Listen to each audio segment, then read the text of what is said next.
Abstract class और abstract method होता है. In order to create abstract class we need to prefix the name class within the abstract keyword. यानी आपको ये keyword इस्तेमाल करना है एब्स्ट्रैक्ट. कब? यहाँ पर सी प्लस में एब्स्ट्रैक्ट कीवर्ड लिखने से एब्स्ट्रैक्ट नहीं होता है. वहां पे सिर्फ एक माइंड रखो कि क्लास का ऑब्जेक्ट बनाना नहीं है और हम उसके अंदर में वर्चुअल फंक्शन रखते हैं, प्योर वर्चुअल फंक्शन. यहाँ पे ऐसा कुछ नहीं करना पड़ता है. यहाँ पे सिंपली आपको ऑब्जेक्ट एब्स्ट्रैक्ट कीवर्ड लगाना है क्लास के आगे. उससे क्या बन जाएगा? वो एब्स्ट्रैक्ट कीवर्ड बन जाएगा. एब्स्ट्रैक्ट कीवर्ड से क्या बनेगा? एब्स्ट्रैक्ट क्लास बन जाएगा. एब्स्ट्रैक्ट क्लास वो क्लास होता है जिसका ऑब्जेक्ट नहीं बनता है. मैं दिखाता हूं, देखो. We put the abstract method that are also declared within the abstract method. देखो यहाँ पे अगर तुम कोई एब्स्ट्रैक्ट मेथड बना रहे हो जिसको हम लोग वर्चुअल फंक्शन बोलते हैं या प्योर वर्चुअल फंक्शन बोलते हैं बेसिकली, तो यहाँ पर है ना एब्स्ट्रैक्ट कीवर्ड उसमें भी लगाना है. ध्यान रहे जो एब्स्ट्रैक्ट मेथड होता है, एब्स्ट्रैक्ट फंक्शन होता है, उसका बॉडी नहीं होता है. इजिकल टू जीरो, बॉडी नहीं होता है. Is equal to zero C plus के केस में है. तो यहाँ पे क्या दिखा रहा है? यहाँ पे दिखा रहा है एब्स्ट्रैक्ट फंक्शन बनाने के टाइम में भी आपको आगे क्या लगाना है? एब्स्ट्रैक्ट कीवर्ड लगाना है. और आपको सिर्फ नाम डिक्लेयर करना है और कुछ नहीं, बॉडी नहीं देना है. इसके बाद आप इसको यहाँ देखिए, नॉन एब्स्ट्रैक्ट मेथड एब्स्ट्रैक्ट के अंदर हो सकता है क्या? देखिए हाँ हो सकता है. यहाँ देखो एब्स्ट्रैक्ट क्लास है, इसके अंदर में एक प्रोटेक्टेड. अब ये प्रोटेक्टेड क्या होता है ये भी अब आपको बताना पड़ेगा. यहाँ पे टैग वैल्यू है और ये देखिए ये फंक्शन है. तो ये फंक्शन नॉन एब्स्ट्रैक्ट मेथड है. यानी एक एब्स्ट्रैक्ट क्लास के अंदर में नॉन एब्स्ट्रैक्ट मेथड हो सकता है और ये वाला एब्स्ट्रैक्ट मेथड है. एब्स्ट्रैक्ट कैसे पता चला? आगे एब्स्ट्रैक्ट कीवर्ड होगा और बॉडी नहीं होगा. बॉडी नहीं होगा. चलिए सब बना के देखेंगे. ठीक है, बनाते हैं. पीएचपी शुरू करते हैं.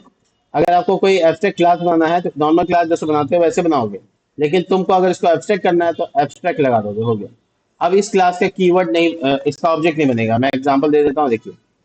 BMW is equal to new car. ये हम ट्राई कर रहे हैं. इसमें कोई डेटा डाल देते हैं. ठीक है, पब्लिक, और उसके बाद यहाँ पे लिख देते हैं name is equal to BMW. ठीक है, और ये डेटा एक्सेस करते हैं. देखो $BMW एरो नहीं, इको का स्पेलिंग देखिए.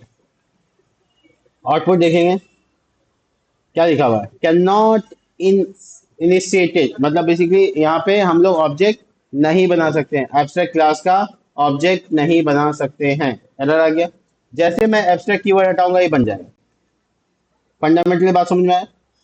इसका मतलब है कि एब्स्ट्रैक्ट का डायरेक्ट ऑब्जेक्ट नहीं बनता. ऑब्जेक्ट तो बनता है, डायरेक्ट नहीं बनता. मतलब उसका डायरेक्ट उस क्लास का ऑब्जेक्ट नहीं बना सकते. उसको क्या कर सकते हैं? उसको किसी में इनहेरिटेंस कर लेंगे. देखो क्लास, क्लास, और उसके बाद ये देखिए क्लास, और मैं यहाँ पे BMW को एक्सटेंड कर रहा हूँ. तो ये वाला नाम जो यहाँ पे बनाया है इसकी जरूरत नहीं है, मान लो ऐसे ही छोड़ देते हैं. तो नॉर्मली ये एब्स्ट्रैक्ट क्लास है, इसको एक्सटेंड किया और इसका हम लोग बना देते हैं ऑब्जेक्ट BMW. तो ये एक्सेसिबल हो जाएगा. देखो इसका मतलब ये है कि एब्स्ट्रैक्ट क्लास का डायरेक्ट ऑब्जेक्ट नहीं बनेगा बट किसी में एक्सटेंड करके उसका ऑब्जेक्ट बन सकता है. यानी इसको रैप करना पड़ेगा किसी दूसरे क्लास के अंदर इनहेरिट करके, और उसके बाद उसका क्या करना है? ऑब्जेक्ट बना देना है. तो ये पॉसिबल है, लेकिन ये पॉसिबल नहीं है कि आप डायरेक्ट उसका ऑब्जेक्ट बनाएं. आगे देखो एब्स्ट्रैक्ट मेथड कैसे बनाएंगे. एब्स्ट्रैक्ट मेथड बस एक एब्स्ट्रैक्ट मेथड को बनाते ही इसलिए ताकि उसका ओवरराइड हो सके. एब्स्ट्रैक्ट मेथड को बनाते ही इसलिए ताकि उसका ओवरराइड हो सके. मैं एग्जांपल दे रहा हूँ, देखिएगा ध्यान से. इस एब्स्ट्रैक्ट क्लास के अंदर एब्स्ट्रैक्ट मेथड बना रहा हूँ. एब्स्ट्रैक्ट मेथड, इसका नाम पब्लिक फंक्शन, और उसका नाम रखता है गेट इन्फो. नाम रखे गेट इन्फो. इसका सेमीकोलन देने का मतलब इसका बॉडी नहीं होगा. एब्स्ट्रैक्ट मेथड का बॉडी नहीं होता है. इसको हम लोग को क्या करना है? देखो अगर मैंने एब्स्ट्रैक्ट मेथड बनाया है तो उसको ऑब्वियसली हम लोग चाइल्ड क्लास में इनहेरिट करेंगे और उसको ओवरराइड करेंगे. अगर ओवरराइड नहीं किया तो एब्स्ट्रैक्ट मेथड नहीं बन सकता. यानी एब्स्ट्रैक्ट मेथड अगर है तो उसको ओवरराइड करना पड़ेगा. सेम रूल है सी प्लस में भी. अगर हम सी प्लस को अच्छा समझते हैं तो हम यहाँ पे भी सेम रूल को अप्लाई करते हैं. यहाँ पे देखिए पब्लिक फंक्शन, उसके बाद इसका नाम है गेट इन्फो. देखिए मैं जैसे इसको यहाँ पर डिक्लेयर करूंगा ये एरर सॉल्व हो जाएगा. देखिए हट गया error. जैसे ओवरराइड हुआ तो क्या हुआ? दिस इज, मान लो कोई इन्फॉर्मेशन है तो हम इसको आराम से एक्सेस भी कर सकते हैं और इस्तेमाल भी कर सकते हैं. Get name, get info, check करो उसको. आ गया. इसका मतलब है कि any abstract method declared inside the abstract class, we must override in a child class. अगर नहीं ऐसा करते हैं तो हमको वो एरर देगा। जब हम मेथड बना रहे हैं तो उसको इनहेरिट करके ओवरराइड करना पड़ेगा। ठीक है, आगे देखो।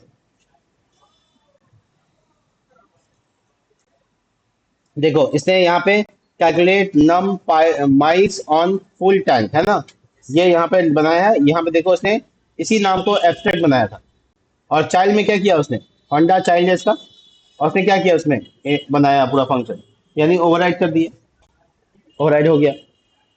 अब इसी तरीके से यहाँ पे देखो अपना खुद का फंक्शन भी उसका हो सकता है, कोई दिक्कत नहीं है। जितना चाइल्ड बनेगा इसका, सभी में उसको क्या करना है, इनहेरिट करना है, और सभी में उसको ओवरराइड करना पड़ेगा। यहाँ पे देखो ये एग्जांपल्स हैं, और ये है आपका एब्स्ट्रैक्ट क्लास और एब्स्ट्रैक्ट मेथड। मिलते हैं नेक्स्ट वीडियो में, तब तक के लिए बाय।